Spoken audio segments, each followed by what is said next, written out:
Simple lang ang pag-test ko sa thermostat, pre. Pinakuloon ko na ng tubig.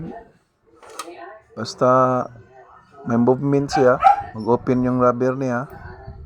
Okay na yun kasi yung sa iba wala ng thermostat sa loob ng water inlet. Di na sila gumamit ng thermostat. Lahat mainit ang tubig nila pero sa akin okay lang to. Basta may movement, function na to, pwede pa gamitin. Wala kong nadaot siya ba? Sobra ka bukal? Dili ka nang nakuam gud siya gud na ibingat ang balik ni siya sira. May guma.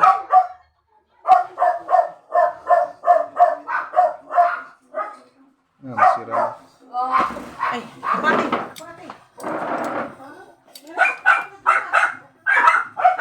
Pwede pa kaya.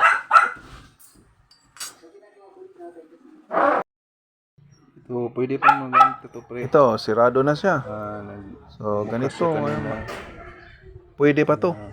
Function ba to? Rating niya sa ano? Okay pa to. Mga niya, ratio sa hot water. Sa init niya, bubuka yan pagka overheat ng siya yung magpa-cooling doon sa ilalim.